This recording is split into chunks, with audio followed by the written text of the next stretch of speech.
Assalamualaikum warahmatullahi wabarakatuh. Kali ini kita akan diskusi tentang update pedoman tata laksana COVID-19 pada anak, utamanya untuk tenaga kesehatan di puskesmas. Beberapa hal yang akan kita diskusikan hari ini adalah tentang screening COVID-19 pada anak, tentang triase COVID-19 pada anak, dan tentang tata laksana COVID-19 pada anak. Screening COVID-19 pada anak, kita menggunakan panduan dari Kementerian Kesehatan Republik Indonesia, di mana untuk kasus COVID-19 pada anak dibagi menjadi beberapa poin yang harus dipahami oleh semua tenaga kesehatan di puskesmas. Satu adalah tentang kasus suspek, yang kedua adalah tentang kasus probable, yang ketiga adalah tentang kasus konfirmasi, dan yang keempat adalah tentang kontak erat. Masing-masing ini akan kita bahas satu persatu. Hal yang perlu diperhatikan lain adalah tentang keadaan pada anak ada gejala dan tanda klinis yang tidak khas. Salah satunya adalah adanya diare dan munculnya ras. Oleh karena itu, selain berdasarkan panduan Kementerian Kesehatan beberapa definisi tentang kasus suspek, kasus probable, kasus konfirmasi, dan kontak erat, kita harus mewaspadai gejala yang tidak khas pada anak. Kasus suspek. Kasus suspek itu kriterianya dibagi menjadi tiga. Yang pertama adalah apabila seseorang memenuhi kriteria klinis dan epidemiologis. Apa itu kriteria klinis? Kriteria klinis yang pertama adalah tentang demam dan batuk akut, atau kondisi akut dari 3 atau lebih tanda dari gejala demam, batuk, lemas, mialgia, sakit kepala, nyeri tenggorokan, sesak, anoreksia, mual muntah, bahkan penurunan kesadaran. Itu adalah kriteria klinis. Dan kriteria epidemiologis, di mana kriteria epidemiologis ini terdiri dari 3 hal yang harus diketahui. Yang pertama adalah bertempat tinggal atau bekerja di daerah dengan risiko tinggi penularan virus kapan saja di dalam 14 hari sebelum muncul onset gejala. Yang kedua adalah bertempat tinggal atau bepergian ke suatu daerah yang merupakan transmisi komunitas dalam 14 hari sebelum muncul gejala. Dan yang ketiga adalah bekerja di layanan kesehatan apapun, termasuk di fasilitas kesehatan atau di dalam komunitas kapan saja 14 hari sebelum muncul gejala. Dikatakan suspek apabila memenuhi kriteria klinis maupun kriteria epidemiologis. Kriteria suspek yang kedua adalah pasien dengan penyakit pernafasan akut yang berat, di mana didapatkan adanya infeksi pada sistem pernafasan akut yang memiliki riwayat demam atau demam lebih dari 38 derajat Celcius dan batuk, timbul dalam 10 hari terakhir dan memerlukan rawat inap. Sedangkan kriteria suspek yang ketiga apabila ada seseorang yang asimptomatik atau tanpa gejala, yang tidak memenuhi kriteria epidemiologi namun pemeriksaan antigen positif atau SARS-CoV-2 antigen RDT positif. Itu adalah merupakan kriteria untuk suspek. Selain suspek, kita mempunyai kriteria untuk probable. Probable itu yang pertama adalah bila pasien memenuhi kriteria klinis, ya, sesuai dengan yang tadi dibahas pada suspek, dan merupakan kasus yang kontak dengan kasus probable atau konfirmasi dan terkait dengan kluster COVID-19. Yang kedua, apabila didapatkan adanya kasus suspek dan dari pencitraan atau dari pemeriksaan radiologis torak itu menunjukkan adanya temuan yang sugestif COVID-19, maka kita bisa menyebut kasus tersebut adalah probable. Yang ketiga itu adalah apabila ada seorang yang mengalami anosmia atau kehilangan penciuman dan agusia atau kehilangan rasa baru-baru ini tanpa penyebab yang jelas yang bisa diidentifikasi. Itu juga kasus probable. Atau apabila ada kasus kematian namun tidak dapat dijelaskan. Sebaliknya pada kasus orang dewasa terdapat gangguan pernafasan sebelum kematian dan merupakan bagian dari kasus kontak dengan kasus probable atau terkonfirmasi atau terkait dengan kluster COVID-19. Itu juga kita bisa menyebut sebagai kasus probable. Sedangkan untuk kasus terkonfirmasi itu didefinisikan melalui 3 hal. Yang pertama adalah apabila seseorang dilakukan screening dengan nucleic acid amplifikasi test atau NAAT dan hasilnya adalah positif. Yang kedua adalah apabila seseorang dengan SARS-CoV-2 antigen RDT positif dan memenuhi kriteria baik definisi probable maupun suspek sesuai dengan suspek yang tadi didefinisikan A maupun B, yaitu kriteria klinis epidemiologis dan penyakit pernafasan akut yang berat. Yang ketiga adalah apabila seseorang asimptomatik dengan SARS-CoV-2 antigen RDT positif dan ada bukti kontak dengan kasus probable atau terkonfirmasi. Jadi ada dua pengertian yang hampir mirip. Apabila seseorang tanpa gejala atau simptomatik, namun pemeriksaan rapid antigen atau SARS-CoV-2 antigen RDT positif, tetapi tidak ada riwayat kontak dengan kasus probable atau terkonfirmasi, maka masuk kriteria suspek. Tetapi apabila seseorang asimptomatik dengan SARS-CoV-2 antigen RDT positif dan memiliki riwayat kontak dengan kasus probable atau terkonfirmasi, maka kasus seperti ini sudah bisa diklasifikasikan terkonfirmasi. Yang berikutnya yang perlu dipahami adalah tentang kontak erat. Apa sebenarnya kontak erat? Kontak erat adalah orang yang memiliki riwayat kontak dengan kasus probable atau konfirmasi COVID-19, dan yang dimaksud dengan riwayat kontak adalah satu, bisa kontak tatap muka atau berdekatan dengan kasus probable atau kasus terkonfirmasi dalam radius 1 meter dalam jangka waktu 15 menit atau lebih. Atau yang kedua, sentuhan fisik langsung dengan kasus probable atau terkonfirmasi, misalnya salaman, kemudian berpegangan tangan, dan lain-lain. Yang ketiga adalah apabila memberikan perawatan langsung terhadap pasien dengan kasus probable atau terkonfirmasi, namun APD yang digunakan adalah APD yang tidak sesuai standar. Kemudian yang keempat adalah situasi lain yang mengindikasikan ada kontak berdasarkan penilaian risiko lokal yang ditetapkan oleh tim penyelidikan epidemiologi di daerah tersebut atau di tempat tersebut.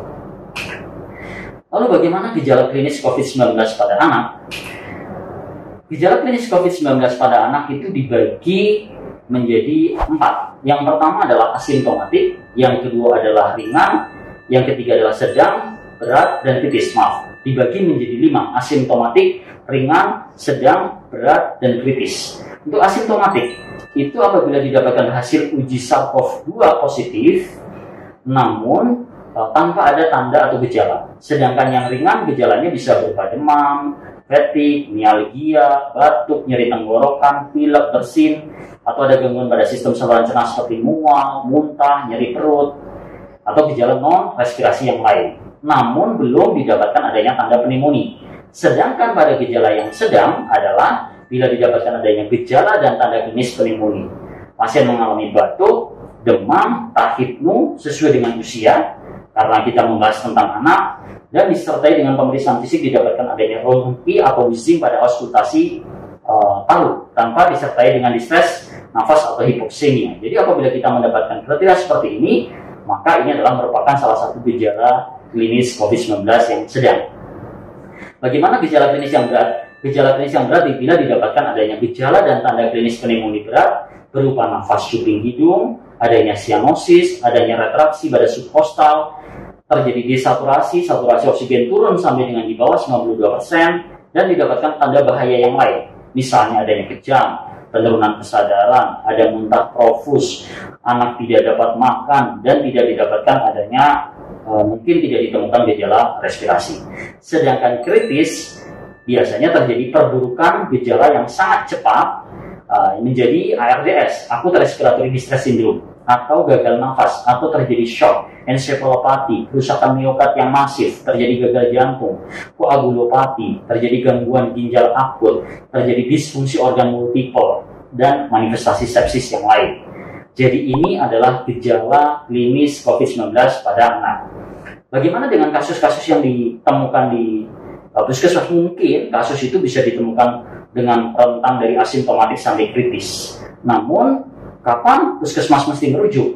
Apabila mendapatkan tanda gejala COVID yang berat atau kritis atau sedang mengarah ke berat, mungkin sudah dipertimbangkan untuk segera merujuk.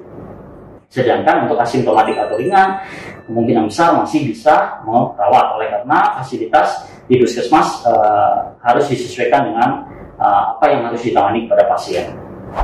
Selain klasifikasi berdasarkan gejala klinis yang 5 tadi, maka pada anak ini ada hal yang perlu diwaspadai yang kita sebut sebagai MIS-C, Multisystem Inflammatory Syndrome in Children.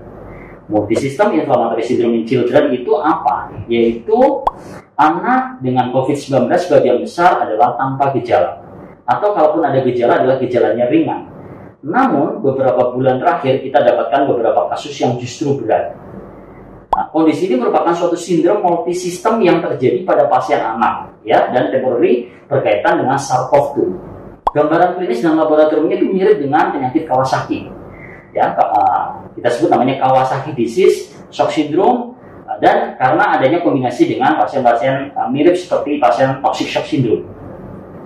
Patofisiologi MIS-C ini atau multisystem inflammatory syndrome in children belum sepenuhnya dipahami, tapi kemungkinan besar mekanismenya adalah berhubungan dengan antibody atau T-cell recognition of self-antigen. Jadi viral mimicry dari host yang menghasilkan autoantibody, ya, antibody atau T-cell recognition dari antigen virus yang diekspresikan pada sel yang terinfeksi sehingga terbentuk suatu kompleks imun yang mengaktifkan suatu proses peradangan. Apa tanda daripada multi system inflammatory syndrome in children? Yang pertama adalah pada anak dan remaja usia 0 sampai 19 tahun dan mengalami demam lebih dari 3 hari, serta disertai dengan 2 tanda, yaitu yang pertama bisa didapatkan ruam atau konjungtivitis bilateral yang sifatnya non-purulen atau tanda inflamasi mucocutaneous pada mulut, tangan, dan kaki. Yang kedua adalah hipotensi atau shock. Yang ketiga adalah bisa didapatkan gambaran disfungsi miokard atau terjadi perikarditis, vaskulitis, abnormal koroner yang ditandai dengan kelainan pada saat pemeriksaan ekokardiografi. Data secara laboratorium itu menunjukkan adanya peningkatan troponin, kemudian troponin atau NT-proBNP. Dan yang kedua adalah bukti adanya koagulopati. Dari mana? Terjadi peningkatan PT, APTT maupun D-dimer. Dan yang ketiga, yang terakhir adalah terjadi adanya gejala gastrointestinal, misalnya diare, muntah, dan nyeri perut. Bila mendapatkan tanda-tanda ini, hati-hati. Ini adalah salah satu gejala dari multisystem inflammatory syndrome in children. Dan gejala yang lain adalah dari laboratorium terdapat peningkatan marker inflamasi, seperti halnya LED meningkat, CRP meningkat, atau propalsitonin meningkat. Serta tidak adanya keterlibatan etiologi bakteri yang menyebabkan inflamasi meliputi sepsis, bakteri, atau sindrom shock karena Staphylococcus atau Streptococcus. Jadi, kita bisa menyingkirkan kemungkinan yang lain.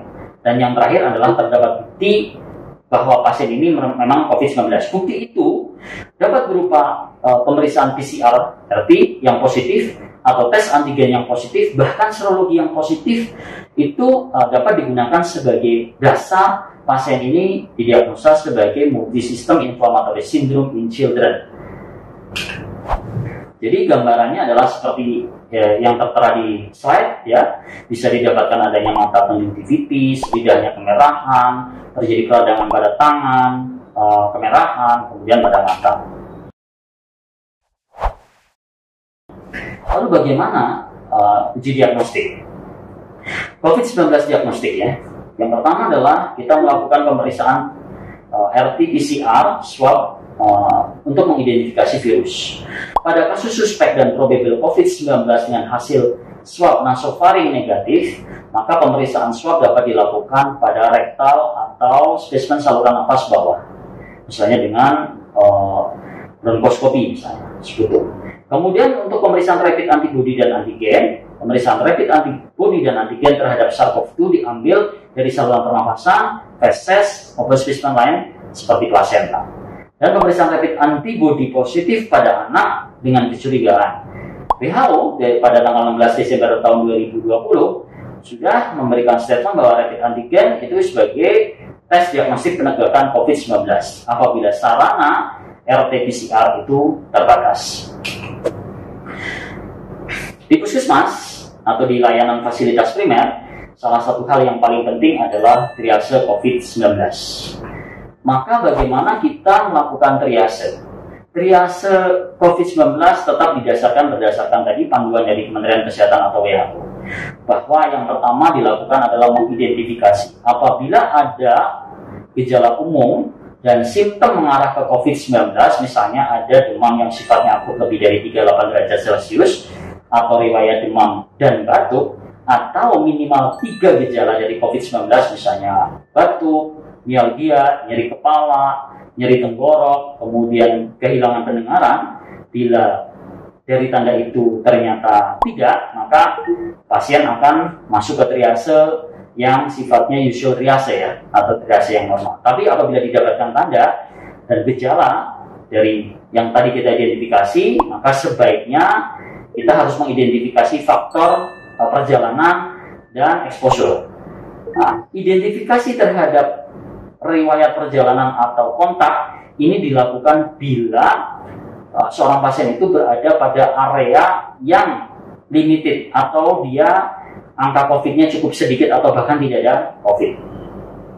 Nah, bagaimana cara mengidentifikasinya? Seseorang yang habis bepergian ke suatu daerah atau suatu negara di mana merupakan suatu daerah transmisi untuk COVID-19 sebagai tempat penyebaran dalam 14 hari, itu merupakan hal yang perlu diidentifikasi. Apabila ada atau seseorang yang kontak dengan pasien yang suspek atau yang confirm dalam 14 hari, maka lakukanlah pemisahan dengan pasien yang lain. Tempatkanlah pasien dengan ventilasi udara yang cukup, ya, kemudian pintunya ditutup, dan yakinkan kepada semua tenaga kesehatan menggunakan APD yang betul. Nah, seperti itu. Triase yang kedua apabila dilakukan pada area di mana komunitas tersebut atau wilayah tersebut memang sudah cukup banyak pasien dengan COVID-19. Metodenya hampir sama. Yang pertama adalah identifikasi tanda COVID-19. Antara lain yang pertama adalah apakah ada onset demam lebih dari 38 derajat Celcius. Apakah ada minimal 3 gejala, yaitu berupa batuk, mialgia, sakit kepala, nyeri tenggorokan, atau kehilangan penciuman atau rasa. Bila iya, pakaikanlah pasien itu dengan masker. Misalnya di Indonesia, dari flu tadi itu, maka kita menggunakan masker. Kemudian bila ternyata kita identifikasi ada riwayat tadi, maka pisahkanlah seperti tadi kita sebutkan dari pasien yang lain dengan ventilasi yang cukup. Tenaga kesehatan menggunakan APD. Triase tadi itu saya ambil dari CDC tahun 2020 yang sudah mengalami pembaruan karena diupdate pada Desember tahun 2020. Jadi sudah menyesuaikan dengan kriteria yang ada di WHO. WHO sendiri pada tanggal 25 Januari memberikan panduan terutama untuk screening, triase, dan assessment. Salah satunya adalah screening untuk COVID-19 dilakukan di IGD, di poliklinik oleh tenaga kesehatan, baik secara langsung atau menggunakan telemedicine. Bila dilakukan screening secara langsung, maka pasien seharusnya berjarak 1 meter dari petugas kesehatan. Yang kedua adalah kriteria screening menggunakan apa? Menggunakan WHO atau panduan dari Kementerian Kesehatan kalau di Indonesia. Dan seseorang dengan gejala klinis itu sudah masuk dalam kriteria suspek COVID, maka sebaiknya akan ditangani berdasarkan alur pelayanan COVID-19. Ditempatkan di tempat sendiri, menggunakan masker bedah, dan bila dia mempunyai fasilitas yang cukup untuk menampung sendiri-sendiri pasien, bisa ditempatkan di satu ruangan dengan pasien lain yang secara klinis maupun faktor risiko epidemiologis itu memiliki gejala yang sama, namun diberikan jarak minimal adalah 1 meter. Itu adalah rekomendasi dari WHO. Yang kedua, di daerah endemis infeksi yang lain, misalnya daerah endemis TBC, dengue, selain screening atau malaria, selain screening untuk COVID-19 juga lakukan screening untuk penyakit-penyakit endemis. Hal ini untuk mengantisipasi terjadinya koinfeksi penyakit-penyakit endemis tersebut dengan COVID-19. Dan bila jumlah penderita semakin meningkat, maka fasilitas kesehatan yang merawat COVID-19 juga harus berkonsentrasi terhadap kesehatan para tenaga kesehatan. Di fasilitas kesehatan, setelah dilakukan screening, dilakukan triase, dan evaluasi derajat keparahan, maka asesmen dan tata laksana serta stabilisasi itu digunakan untuk menentukan penyesuaian level-level perawatan. Dan pasien dengan gejala klinis ringan maupun sedang bisa mungkin tanpa intervensi kegawatan atau bahkan mungkin tanpa rawat inap. Namun isolasi dibutuhkan untuk semua kasus. Bahkan pada kasus suspek maupun terkonfirmasi itu harus dilakukan isolasi. Dan penentuan pemantauan suspek mana yang perlu dirujuk ke rumah sakit, rujukan rumah sakit darurat atau rumah sakit lapangan, itu tergantung dari masing-masing kasus. Jadi tidak bisa digeneralis secara langsung, harus dilakukan analisa. Dan screening dan triase sebaiknya dilakukan identifikasi sedini mungkin, terutama untuk pasien-pasien yang memiliki resiko untuk mengalami gejala berat, sehingga pasien dapat dilakukan rujukan secara segera, secara aman. Yang penting aman dulu, dan cepat. Nah, hal ini ketika kita mengenal gejala, tanda bahaya, mungkin ketika pasien itu masuk ke puskesmas, maka rujukan secara aman dan cepat inilah yang harapannya bisa dilakukan buat teman-teman tenaga kesehatan di puskesmas. Beberapa pasien dengan anak yang mengalami klinis pneumonia berat dan membutuhkan terapi oksigen, hati-hati pada anak itu sangat cepat untuk terjadi kondisi kritis, ancaman gagal nafas. Oleh karena itu harus mendapatkan observasi yang ketat. Bagaimana tata laksana COVID-19 pada anak? Nah, Ikatan Dokter Anak Indonesia sudah memberikan panduan yang dicantumkan di dalam buku 5 organisasi 5 profesi atau di bukunya Kemenkes. Namun, panduan-panduan tersebut itu berisi beberapa panduan yang memang fasenya sudah fase lanjut, terutama pasien-pasien yang sudah berat maupun kritis. Nah, hal ini memang saya perlu perkenalkan oleh karena dengan kita mengenal tata laksana advance, harapannya teman-teman tenaga kesehatan yang ada di puskesmas bisa mengantisipasi kapan harus segera melakukan rujukan. Jadi pemantauan yang pertama apabila menyangkut pada sistem saluran pernafasan, yang pertama adalah nilai rasio SpO2 dibanding FiO2, ya, namanya SF ratio. Kemudian yang kedua adalah indeks saturasi oksigen atau oksigen saturation index, itu dinilai. Indeks oksigenasi atau oxygenation index, kemudian kadar FiO2 itu disesuaikan untuk target saturasi perifer. Prediksi perburukan dari pirau intrapulmonal dilakukan dengan cara menghitung AAD itu. Nah, hal-hal yang semacam ini yang akan dilakukan di rumah sakit rujukan. Apa perlunya kita mengenal harapannya pasien yang masih dalam keadaan sistem saluran pernafasan itu mungkin masih stabil, mungkin masih bisa ditangani di level layanan primer atau yang tanpa gejala atau yang ringan. Beberapa hal yang perlu diperhatikan oleh teman-teman yang bekerja di fasilitas primer atau di puskesmas adalah mengenali tanda kegawatan pada sistem saluran pernafasan. Hal ini penting oleh karena apabila pasien mengalami perburukan pada sistem saluran pernafasan, langkah selanjutnya adalah pasien akan mendapatkan terapi oksigenasi advance, oxygenation treatment atau terapi oksigen yang sifatnya advance. Bisa menggunakan non-invasive ventilasi maupun menggunakan invasive ventilasi. Maka alangkah baiknya begitu anak mengalami peningkatan derajat sakit dari derajat ringan ke sedang, seorang dokter atau tenaga kesehatan sudah harus aware untuk mengantisipasi ini dan melakukan rujukan secara tepat. Hal ini dimaksudkan agar pasien segera mendapatkan penanganan oksigenasi yang maksimal sehingga pasien tidak jatuh ke kondisi gagal nafas yang lebih berat. Ada beberapa indikasi dan prinsip penggunaan invasi ventilasi atau hypronasal cannula.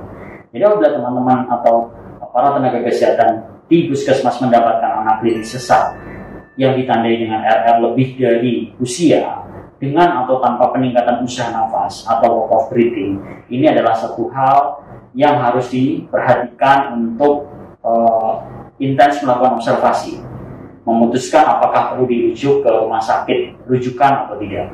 Yang kedua adalah indikasi dan prinsip menggunakan NIV adalah pada pasien yang memerlukan suplementasi oksigen untuk mempertahankan saturasi oksigen lebih dari 88%. Jadi apabila sudah mendapatkan oksigen nasal, kanul atau masker, tetapi secara klinis pasien saturasinya tetap bertahan di bawah 88%, maka inilah indikasi untuk menggunakan non-invasive ventilasi. Nah, hal inilah sebaiknya apabila pasien masih mengalami keadaan seperti ini, maka mungkin lebih awal merujuk lebih baik. Karena khawatirnya keterlambatan merujuk akan menyebabkan terjadinya perburukan keadaan pasien. Yang ketiga adalah apabila terdapat infiltrat baru yang secara konsisten itu sesuai dengan gambaran penyakit paru akut. Jadi apabila dilakukan evaluasi foto ronsen didapatkan adanya gambaran infiltrat. Jadi jauh-jauh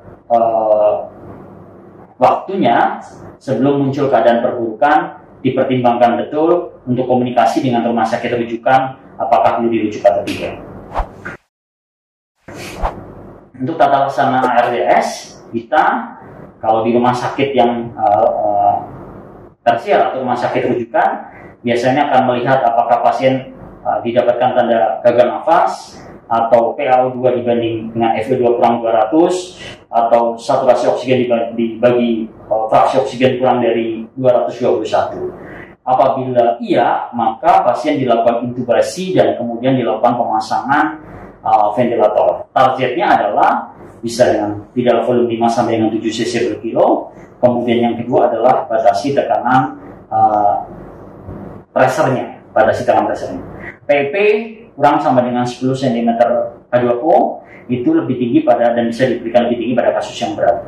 Dan batasi piplato ya, puncak pressure itu kurang dari 28 sampai dengan 32. Namun apabila baru didapatkan adanya peningkatan laju nafas dan effort daripada nafas, tetapi belum didapatkan klinis gagal nafas, PaO2 dibagi dengan FiO2 masih lebih dari 200, saturasi oksigen dibanding dengan fraksi oksigen masih lebih dari 221, kita mencoba dengan menggunakan CPAP atau bilevel non-invasif ventilasi dengan target oksigen saturasi adalah 92 sampai 97%. Dan fraksi oksigen diturunkan sampai dengan di bawah 60%. Bila tidak memungkinkan atau tidak ada, maka kita bisa menggunakan high flow nasal cannula. High flow nasal cannula. High flow nasal cannula menjadi pilihan berikutnya. Mengapa? Oleh karena terapi oksigen ini menimbulkan kebocoran dan hal ini akan berhubungan dengan aerosol generating prosedur. Nah, tahapan inilah yang nantinya akan dilakukan di rumah sakit rujukan. Oleh karena itu, dengan memahami terapi di rumah sakit yang akan menjadi rujukan, maka dokter-dokter atau tenaga kesehatan di puskesmas sudah bisa memperkirakan apabila bertahan dengan klinis pasien seperti ini, misalnya apakah mampu atau akan terjadi perburukan apabila tidak dilakukan rujukan. Oleh karena itu, kami perlu memperkenalkan tata laksana terapi oksigenasi secara advance. Tetap pelaksanaannya dimulai dari misalnya tanpa gejala, tanpa oksigen. Gejalanya ringan atau menuju ke sedang, boleh menggunakan nasal. Kalau tetap turun, menggunakan masker. Apabila tidak bisa dilakukan dengan ini dan klinisnya memberat, segera lakukan komunikasi untuk dilakukan rujukan. Mengapa? Karena akan ada tata laksana oksigenasi yang lebih advance di rumah sakit rujukan. Tata laksana yang kedua adalah tata laksana ketika anak mengalami henti jantung. Ketika anak mengalami henti jantung, yang perlu diperhatikan hampir semua tahapannya sama dengan resusitasi jantung paru, seperti halnya kita menolong pasien biasa. Namun yang membedakan adalah satu, penolong harus menggunakan APD. Yang kedua adalah meminimalisasi petugas yang ada di tempat resusitasi. Yang ketiga adalah APD-nya APD level 3. Yang ketiga adalah menggunakan filter pada masker yang akan digunakan untuk melakukan ventilasi tekanan positif. Nanti kita akan presentasikan bagaimana gambaran filternya seperti apa. Hal lain yang kita mesti perhatikan adalah tentang aerosol generating prosedur. Apa itu aerosol generating prosedur? Jadi ketika virus SARS-CoV-2 itu dominan ditransmisikan secara droplet, ini dapat terjadi penularan pada kondisi tertentu yang berhubungan dengan prosedur yang dilakukan oleh tenaga kesehatan. Ya, aerosol, virus itu menyebar secara aerosol. Ya, apabila dia menempel pada suatu partikel dalam droplet nuklei dengan diameter kurang dari 5 mikron dan dia bisa menjangkau lebih dari 1 meter. Ya, dan dia bisa bertahan di udara.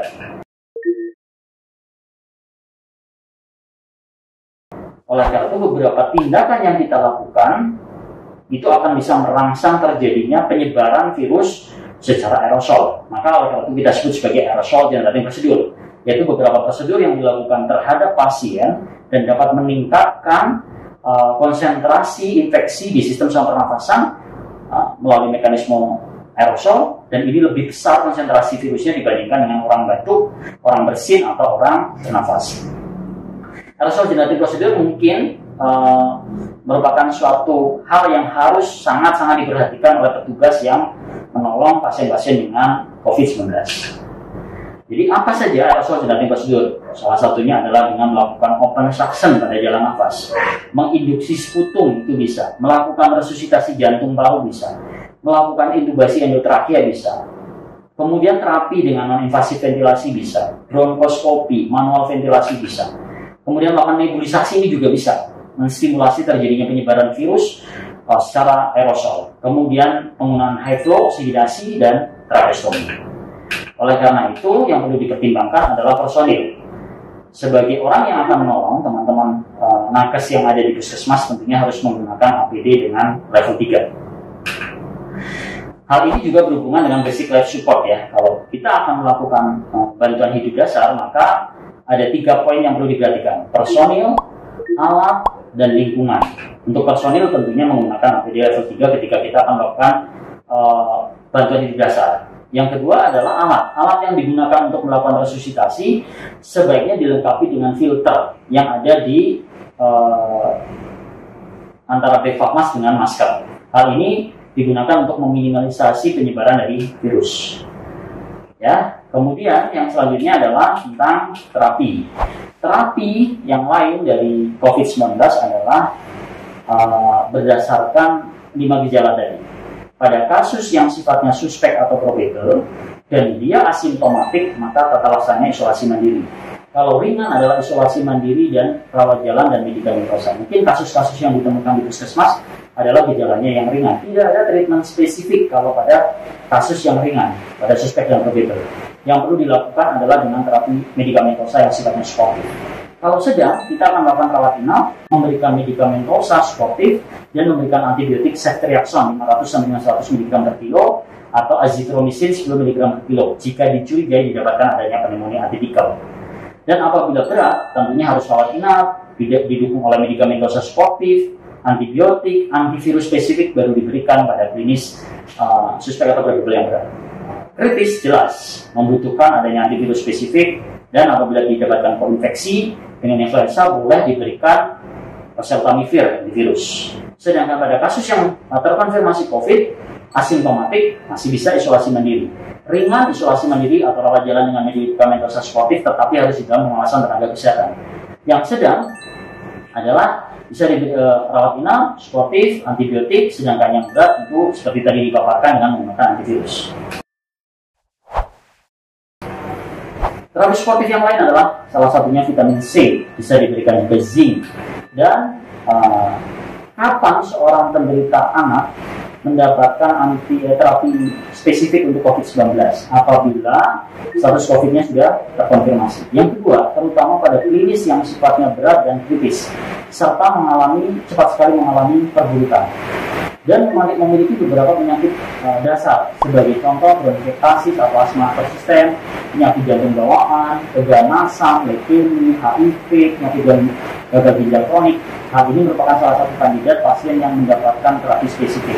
Terapi spesifiknya apa? Antivirus dengan memberikan remdesivir atau favipiravir. Kemudian kalau tata laksana multisystem inflammatory syndrome in children itu merupakan tata laksana multidisiplin. Salah satu tata laksananya menggunakan steroid methylprednisolone 2 mg per kilogram berat badan dibagi menjadi 2 dosis atau hidrokortison 2-4 mg per kilogram berat badan tiap 6 jam IV.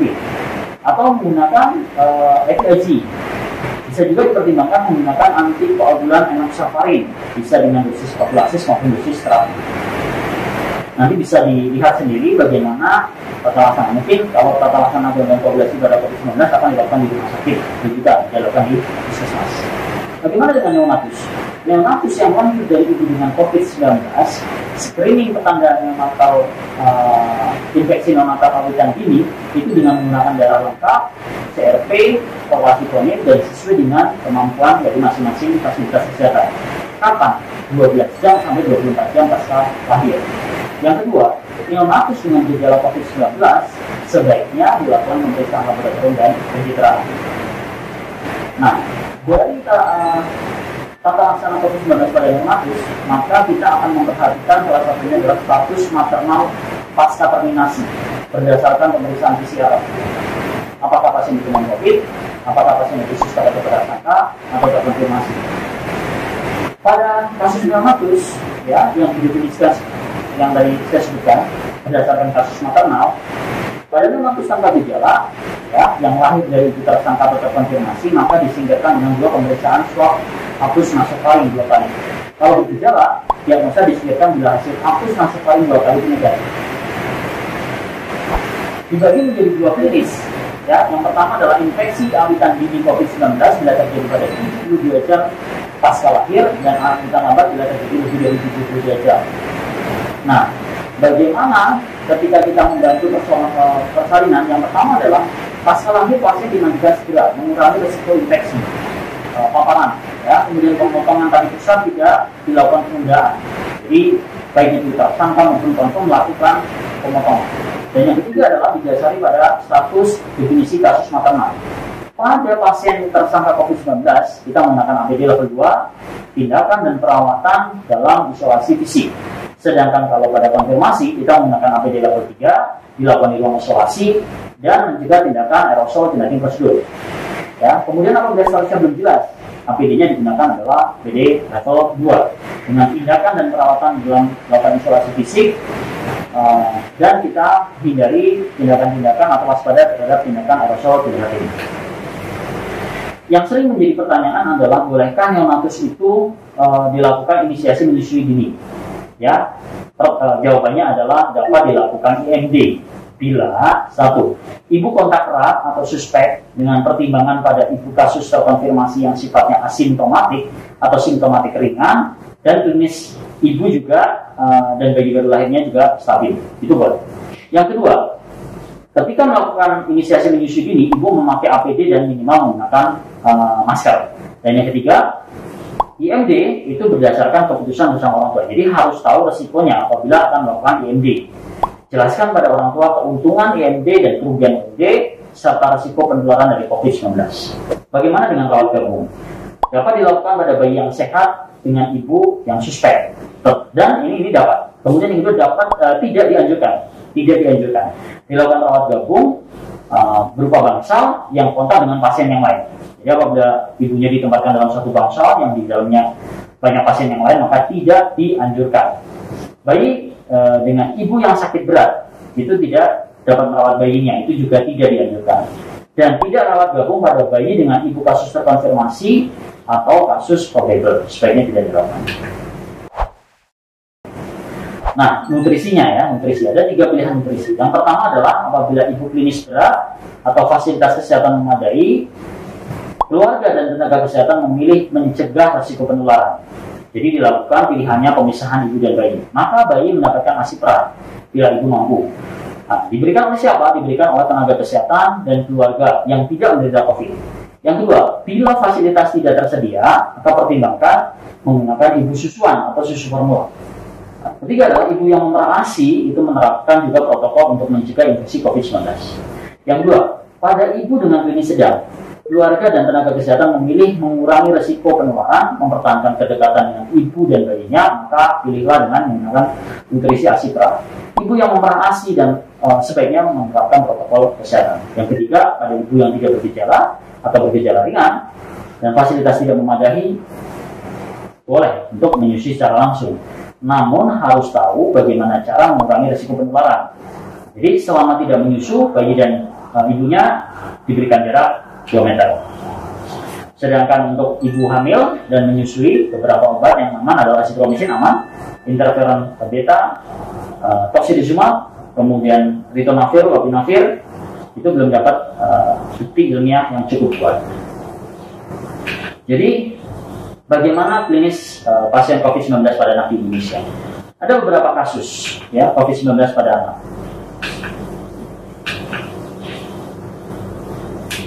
Yang pertama adalah anak usia 4 tahun, ya, didapatkan keluhan sesak 2 hari, demam 3 hari, pilek 3 hari, batuk 3 hari, dan data laboratorium tidak khas, merunut dari keluarga yang positif ternyata positif. Ada berikut fotonya. Kemudian setelah dilakukan terapi suportif, membaik. Ada juga anak usia 7 tahun, didapatkan keluhan batuk selama 6 hari, pilek 2 hari, demam 7 hari, nyeri telan selama 3 hari, dan kemudian setelah dilakukan pemeriksaan ternyata positif. Ada juga anak yang dominan sesak, demam hanya berlangsung 7 hari, tetapi pilek dan batuknya lebih dari 14 hari, ternyata COVID. Nah, ini gambaran fotonya. Ada juga yang 6 bulan tanpa demam, tanpa pilek, dia hanya sesak nafas dan batuk, ternyata COVID. Jadi variabilitas daripada gejala klinis anak COVID-19 itu cukup luas pada anak-anak yang mengalami gejala ringan dan sedang. Ada satu kasus yang saya paparkan ini adalah seorang anak usia 14 tahun 28 kilo datang dengan keluhan lemas. Jadi kita belum berpikir bahwa pasien ini adalah masuk kriteria COVID. Lemas 7 hari, tidak mau makan selama 7 hari, demam 7 hari, kemudian dapatkan ada gatal pada kemaluan dan mual. Dalam perjalanannya ternyata HB-nya 6 pada saat pertama masuk, kemudian pasien ini cepat sekali mengalami perburukan. Dari awalnya foto ronsennya cukup bagus, dalam waktu 2 hari perawatan terjadi perburukan, dan ketika dilakukan swab PCR ternyata positif. Ternyata setelah dilakukan USG, pasien ini mengalami multipistik kidney. Jadi artinya apa? Kita harus hati-hati.